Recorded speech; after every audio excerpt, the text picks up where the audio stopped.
Hello and welcome to episode 4 of What's the Point? The intersection of faith and life.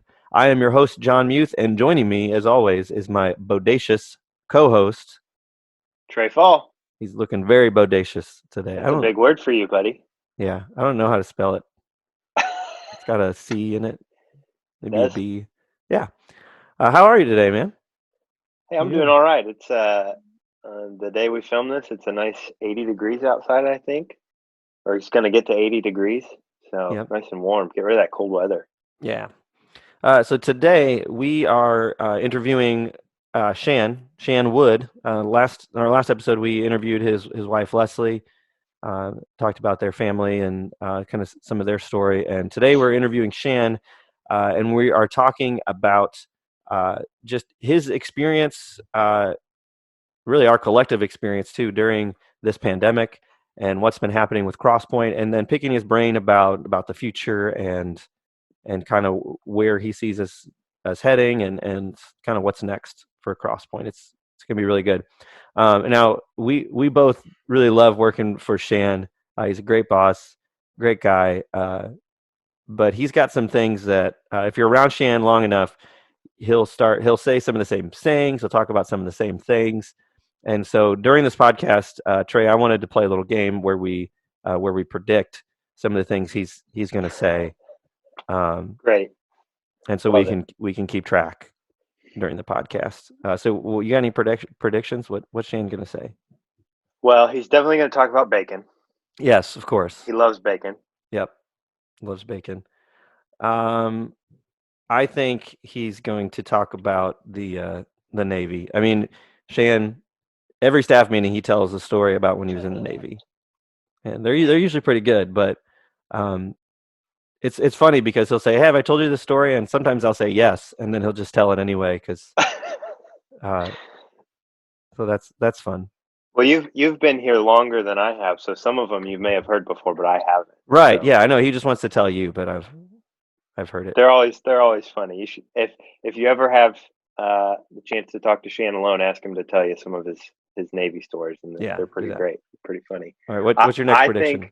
I think he's going to talk about. He always says this to John in staff meetings when John does something stupid. He'll look at John and he'll say, "I'm going to punch you in the head." He's never done it. He's never done it, but he says it. I think he'll maybe say something about that. All right, I think he'll say, "You guys are having too much fun." You guys are having too much fun. Yeah, because we do have too much fun. Another thing he says often is, what is it, 6 to 1, half a dozen to another? Six of one. 6 of he usually one. shortens it. He shortens it to 6 of 1. It. He just goes 6 of 1. 6 of 1. And we're just supposed to know what it means. I know what it means. But did you the first time he used it? Yes, I did, because I grew up. My mom said that like all the time when I was growing up. Okay. I think he will say, "Thank you very little." Thank you very little. Yeah.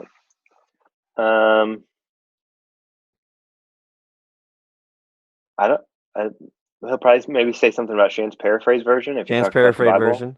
Yeah, that's going to be a kind of a pet project for me. I want to put together Shan's paraphrase version and release it. I want to get it published. I think he'll say, "I don't care." Yep, we said that one. Oh, we did? I think so. It doesn't matter. I don't know. I don't care. Oh, he'll probably talk about bow hunting. Bow hunting, yes. Yeah, he's a big hunter. He is? Okay. He'll talk about Deacon, his dog. Deacon might even come in the room. Sometimes Deacon just like explodes into the room. He's just like, "Hey, I'm here." And then he'll look at him and he'll say, "Nobody likes you." Yeah. Poor Deacon. No, Deacon's awesome. I think he's going to be a grandpa soon. I think he'll talk about that. Oh yeah, he's going to talk about his grandkids. Grandpa. He's getting old. Don't say that. Oh, he's going to punch me in the head. He's going to punch you in the head. That's all I got. Any other predictions? I think that's all enough. I got too. Yeah. That's enough. All right. Well, without any further ado, thank you for joining us for this podcast and our little game that we're going to play. Here's our interview with Shan. We'll head there now.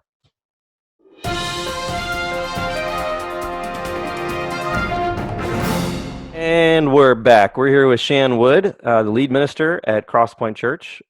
where Trey and I happen to work. So Shan is also our boss. So we will be on our best behavior during this podcast. Maybe we'll try be on our best behavior. Everyone's going to get an insight into our staff meetings. Yes. Something different. Yep. So Shan, a lot of our listeners already know you and Leslie. We interviewed Leslie in our last episode. Tell us something that we might not know about you guys.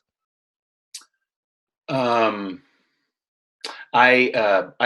guys may not know that it's now official that both of our grandchildren to be are going to be baby girls. My son and daughter-in-law awesome. Having a girl, and I already kind of let that one out of the bag, so to speak. But we found out just last week that my daughter and her husband are having a baby girl. And I saw that on Facebook yesterday. I hit like. I liked it. So let's see. Something not so wonderful. So wonderful. Yes, please. I am. People may not know that I truly love bow hunting. I really do. It's a challenge. It takes a whole lot more work than a lot of people think. And like finding bows for your hair. My daughter loves bows. Carry on. No. This really is going to be staff meeting. No, I really enjoy it. I've enjoyed getting hogs and deer, and put some turkeys on the ground as well. And I enjoy that. So that's just a little bit of an extra thing. As if you weren't intimidating enough. I don't think so. No, you're not intimidating. You're a big teddy bear.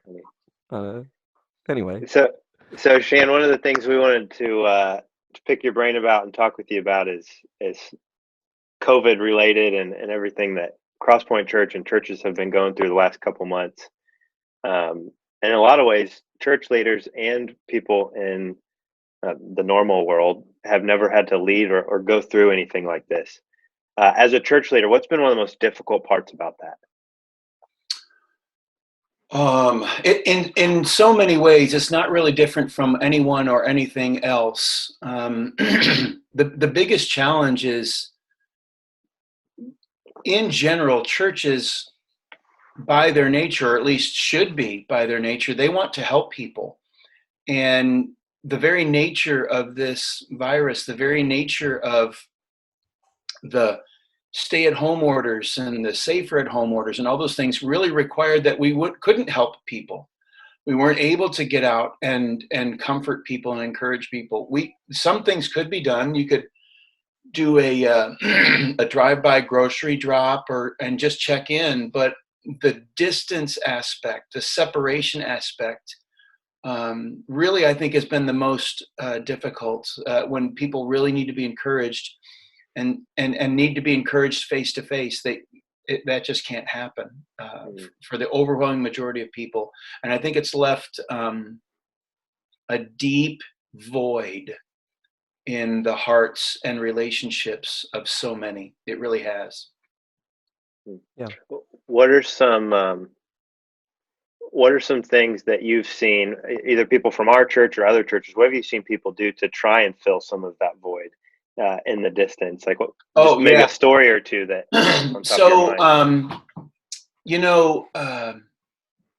being on the verge of grandparenthood, there was, I think, remaining a small technological void in many people, but the only way people could now connect was through technology.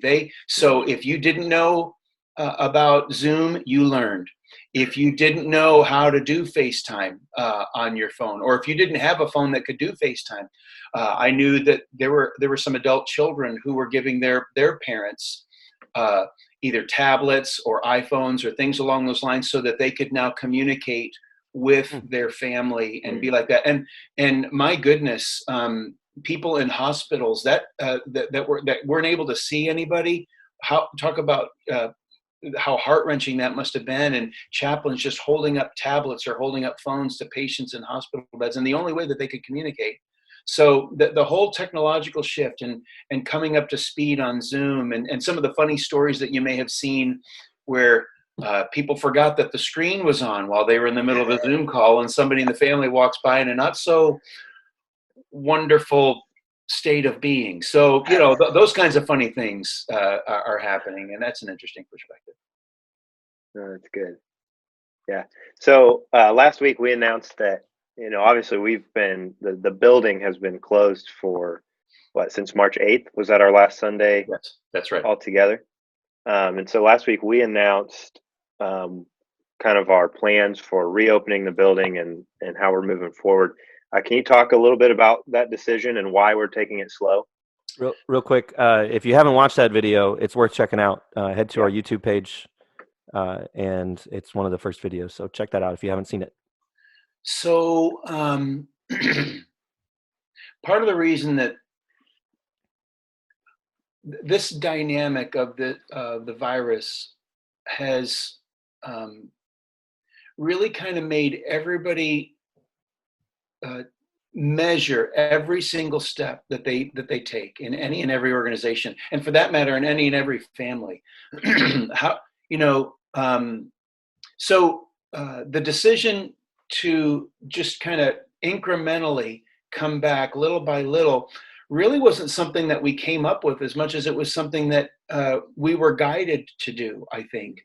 The restrictions that were placed upon houses of worship in Massachusetts were understandable, but what they really made it is that it really turned worship into a ceremony and not necessarily a gathering of believers. The inability to share with one another, to talk with one another, the requirement for speakers and worship leaders to wear masks and to escort people in, so to speak, and out of their seats. That's not church. That's not what that's all about. And we really, as I said multiple times in that recording, it was going to be harder to keep people apart than it ever would have been to be able to bring everybody back together. Right. And we really felt that. And the burden of getting people together, regardless of how many were there, and then telling them that they couldn't really hang out, they couldn't see each other, even though you hadn't seen each other for about 3 months. That's really not fair. And in truth, the church never closed. Really, right? It never did. We just shifted. We pivoted to online services, and it's created additional opportunities. But really, the inability to not just worship, but the inability to fellowship was the overwhelming guide in those decisions. Yeah, we wouldn't have even been able to have coffee and donuts. And is it even church if you can't have coffee and donuts? Well, right? Yeah, one must have one's priorities. For the record, on here, I don't like coffee. I just got some haters. Some people just That's hit right. stop. You gotta have your priorities. They just clicked somewhere else. They're watching another video now already. Yeah. But I don't like coffee. I do like donuts. Shan, the mission of CrossPointe, moving on, is to help people find and follow Jesus. What do you think that looks like during a pandemic? What has that looked like for us? Well, like any other crises, people figure out pretty quickly what is and what is not important, what does and what does not matter. And helping people to find and follow Jesus starts and begins and is sustained with relationships. And the inability to see one another face to face meant that if you wanted to see anybody, you had to make an effort. You really did. If you want to worship with some people, even if it's by yourself in your living room, connected with 200, 300 other people through Zoom or YouTube or whatever, you had to make an effort. You had to carve out time to do that. And it sounds like it might be real easy, just walk over and do that. But everybody's routines were completely shot. Nobody was doing the things that they usually do. And so that meant there was going to be an intentionality to getting together. That meant there was going to be an intentionality to checking up on one another. One of the things that we've seen is the inability for just one issue, the inability for people that have addiction issues to be at their meetings, to see their sponsor, to just gather together and be with people so that they can stay healthy. I mean, that was shattered. That was completely so. People of God have to reach out. They've got to love people in ways that, frankly, sometimes isn't easy. It can get old getting on the computer all the time and getting on the phone all the time. You want to see somebody, and you just want to have a cup of coffee with somebody at the diner that you usually there. No coffee. Okay, every once in a while we mature into things that are healthy, and so there's still hope for you, John. Gotta look up that word real quick. So nonetheless, How do you spell it? IT. So there's a perspective there. That was a grandpa joke, if you got that real quick. There's a perspective that, notwithstanding all the silliness, guys, everything has to be done with intentionality. If you want to invite somebody to watch, you really need to be a little bit more assertive. You really need to be more intentional. And sometimes that, in order to make that invitation, you have to cement and reestablish some relationships to make that work. And frankly, it wasn't that hard because people were reaching out. They were looking for some kind of interaction. They're looking for God's help when they're lonely and when they're discouraged and when they're frustrated because they can't do everything like that. So, yeah. Do you think, in some ways, we were forced into reaching out and connecting with people, Yes. and that intentionality? Do you think that will sustain itself once the pandemic's over? Oh, I certainly hope so. I certainly do. It's one of the things that we started doing before this. We wanted to shift our DNA from a people who went to church to people who were the church, from going to church to being the church. And being the church means that that people see Jesus in you. And part of that is, hey, why don't you come to church with me? Let's go get lunch afterwards, and in this environment, hey, why don't you watch with me? I'll send you a link. Those kinds of things, because that's a part of who we are. It's not just something that we do occasionally. It's a part of who we are, and I believe that God cultivates relationships through us for Him, so that. And it's not that we're perfect by any means, but there's an aspect of Jesus that's in us that is attractive to someone else for the very reasons that they are hoping to maybe restore some health to their life, to get some confidence, to truly understand that God does really love them and cares for them, everything about them, those kinds of things. So I hope it does, yes. Yeah, it just made me think, you talking about that makes me think about personal invitations and how they can be so powerful. I know you just talked about that a little bit, but why do you think personal invitations are so important, especially during this time, and then maybe after it's over? And well, because what's leveraged in that invitation is you. God made you and has directed you and guided you through a host of life experience, so that those things, because while so many people have varying ideas about God, and some people have absolutely no idea about God, what they do have an idea about is you. And they know you. And so, okay, John, why do you do the things that you do? Why do you Why do you live the way that you live? Why do you do things in your marriage and with your family? What's the reason? Trey, I noticed that you do these things, and man, I really wish I could do that. Why do you do those things? And it opens up an opportunity when people when people see the blessing and the encouragement, or not just the blessing and encouragement. When people see sometimes the struggles that you go through, and they see how you handle them, Right. they want to know how you can do that. And that's where that comes. So it's the leveraging of you that God does in order to bring other people to himself. He does that all the time. One of the things you mentioned in the reopening plan was that, for a while we're going to be doing house gatherings. We're kind of calling them micro churches. How does that change or influence that personal invitation? Does it make it weaker? Does it make it stronger to invite them to a house rather a building? Like, what do you think about all that? I think in general, my opinion is that the person that you know and that knows you is not as intimidated walking into your house, if they've been there, especially, Sure. As they might be walking into a church building. There are perspectives and mindsets about what you're supposed to do when you walk into a church building, what you're not allowed to do when you walk into a church building. And especially if people haven't been to church in 10, 12, whatever, 25 years. Yeah.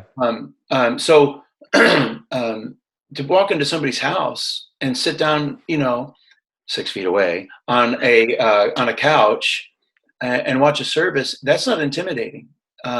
Especially if they know you and God is leveraging that relationship that you have with someone for himself in that regard. I don't think so.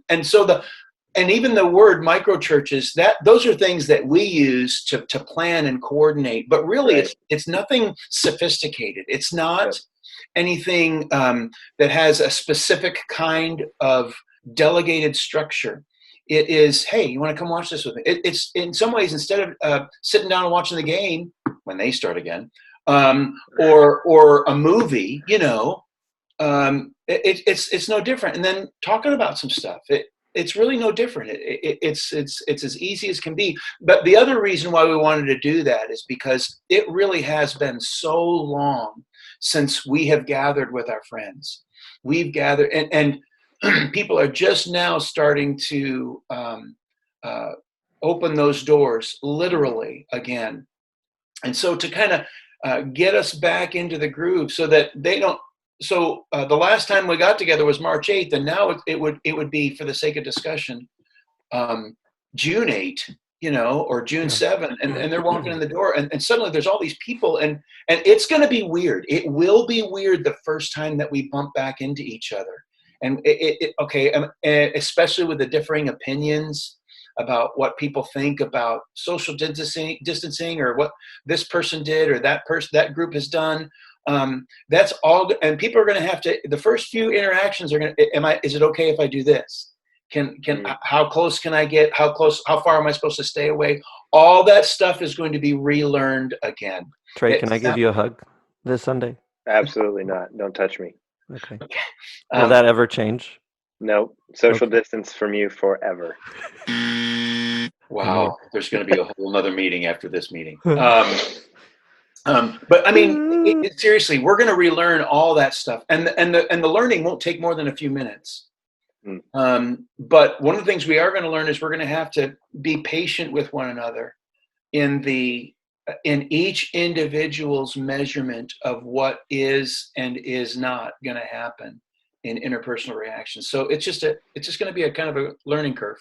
I was thinking too. One of the benefits of having our service online, I think our culture, we're used to consuming content kind of at our pace and with our schedules, and like there's something cool about viewing it live. I don't know, it's just a different feeling, I think, and being able to chat. But But, if you have neighbors or people that you want to invite that, I can't on Sunday morning, but Sunday mornings are just bad for our family for some reason. Invite them over another night of the week. Yes. Yes, by all Like means. we've got, I obviously can't invite anybody over on Sunday morning I can't be there. Well, my wife could, she's here with the kids, but our next door neighbors have been watching the live stream. Once this all started, we just got to talking about it across the fence. Yeah. And, I've been, Chris and I have talked about inviting them over on a Sunday night and grilling some food and seeing if they want to, wait and watch the service on a Sunday night. And then, we haven't been able to really talk to them about the services, but that would be an opportunity to say, hey, you've been watching. What do you think? We've been watching. That's and one of the things I'm glad you said that, John, because what I want you to understand in what you just said about you are thinking about doing is that's not something new. That's the next step, because your neighbors are already watching. Yeah. And so now watching it with someone else is the next step. And this is just the next step for all of us. Now we get to watch it with one other person, or maybe, like I've said before, one family inviting another family over, and in whatever level of people numbers and things that individuals are comfortable with and feel safe with, and any of those kinds of things. So it's just the next step. Yeah.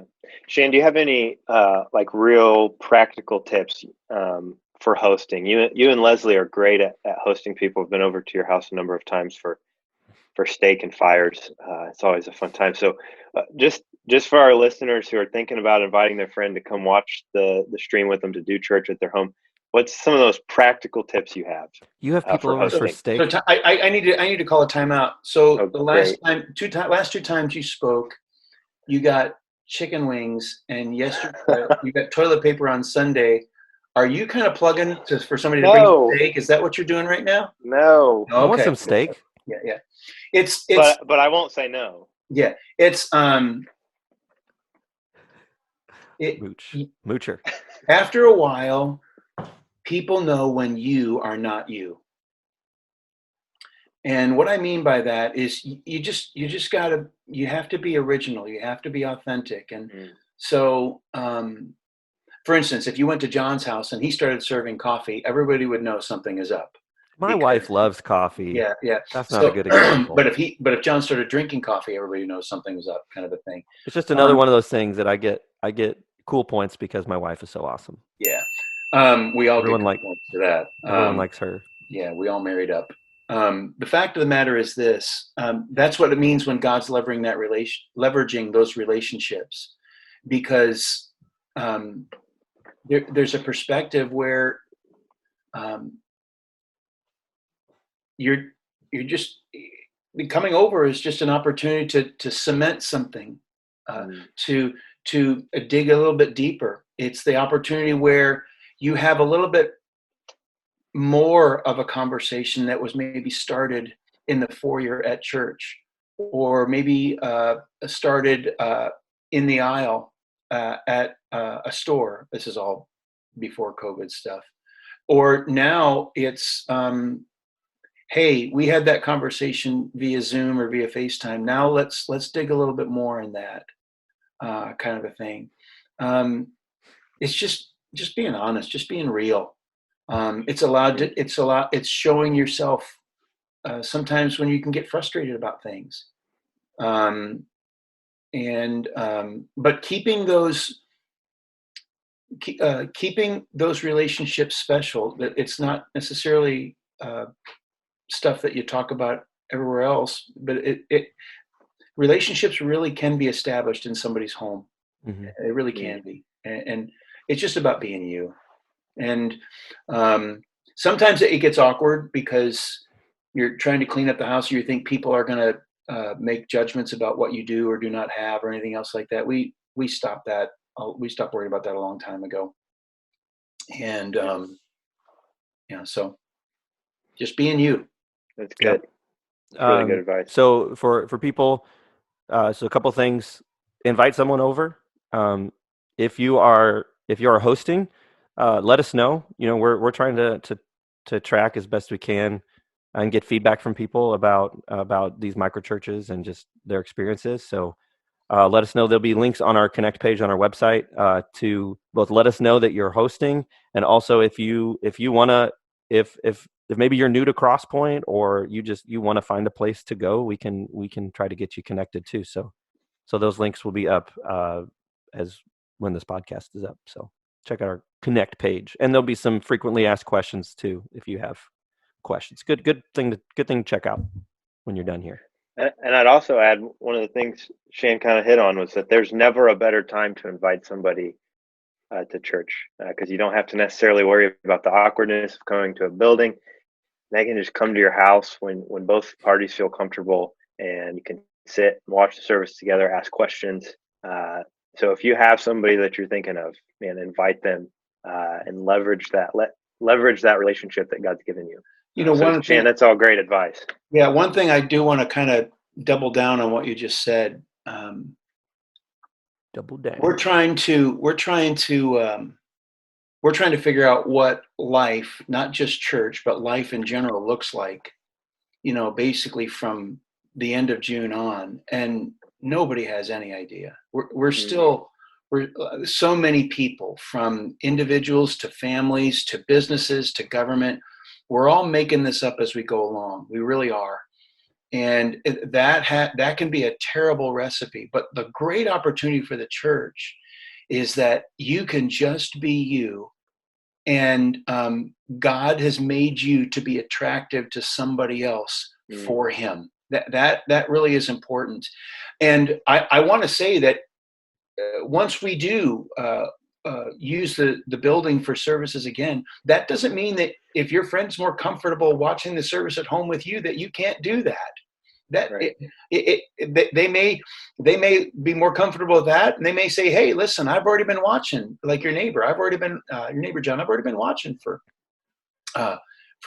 3 months. I want to go with you. I want to go see what it's like there. Okay, great, let's go." Yeah. But it's not an either or. It's going to be a both and for us for quite some time. And whether it's when we do have the building and coming there, or still saying, "Hey, we can watch it at home. Let's do that, and let's do it Sunday night. Throw some hot dogs, hamburgers on the grill, and just have some fun." I think it's so important to view this as an opportunity rather than yes, very much so. A hindrance. Just look for the opportunities, because God's still working. He's still moving, and He still wants to use us all to help people find and follow Jesus. I mean, that's why we say that, because it's important. Yeah. So. Shan, one final question for you. Our podcast obviously is called "What's the Point?" What's the point? What's the point? And so, why are we putting so much work into all this? Why are we thinking about it? Why are we going to do 3 weeks of podcasts talking about our reopening plan and how we're going to move forward in the future? What is so important? What's the point of being the church? And we have a new message series starting this Sunday called "What's the Point?" You liked it so much. You liked our podcast so much. Yes, I'm going to, by extension, you liked me so much that you named the podcast John, or your awesome. series after amazing. The podcast. You are special. Thanks. It's not about a building. It's not.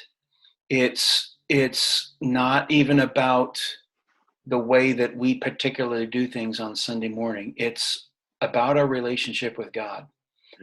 That's why He sent Jesus. That's why we do the things that we do. And that's why we're going to be doing more things. Our entire goal is not to make a building really cool so that people can come and just watch, and when that's over, they move on to the next thing. That's not what it's about. It's about introducing them to the Savior of the world. It's about connecting them with people who are just as broken, but just as hungry, people who are just as messed up, but also just as desiring to be healthy and to live healthy. People who want to raise their families and make good decisions and watch their kids grow up and make good decisions, decisions that honor God. That's what it's about. That's the point, to live a life that honors God in everything that we say and do. And sometimes that's hard to get from less than 60 minutes one day a week. But it's a lot easier to get it when you combine those 60 minutes with a few relationships for the other 6.5 days. That's the difference right there. Mm-hmm. Mm-hmm. That's good. Deal. Trey, you got anything else? That's Before I it. wrap it up. That's all I Shan, thank got. you so much. I do have a couple things before we go. One, for our listeners or watchers, tune in next week. Actually, next Wednesday, we are going to be interviewing Drew Thurman. He's with a church up in Waltham called Renaissance, and they've been doing micro churches for a while now. And we're going to interview him and hear his perspective on that. And then the week after that, we're going to be interviewing someone and talking about hospitality. And so we're talking about this from different angles for the next few weeks. Join us this Sunday for a new message series called What's the Point? And if you have any questions or something you want us to talk about on the show, you can email us at info@crosspointema.org. Now, Shan, before we go, I want to play a little game. I'm going to rapid fire some questions. I just want you to say the first thing that comes in your mind. Can we do that? Okay. All right. Ready? Yes. All right. What's your favorite food? Steak. What's your favorite branch of the military? There is only one good branch of the military. That's the United States Navy. Oh, okay. What's your favorite saying? I don't care. Favorite dog? Deacon. Favorite staff member? I don't have one. Oh, you don't have one? No. You don't like any of us? Oh, I didn't say that. You said, what's my favorite? No. I like you all, John. It's either all or Kristen. nothing. It's Kristen. Kristen, I knew it.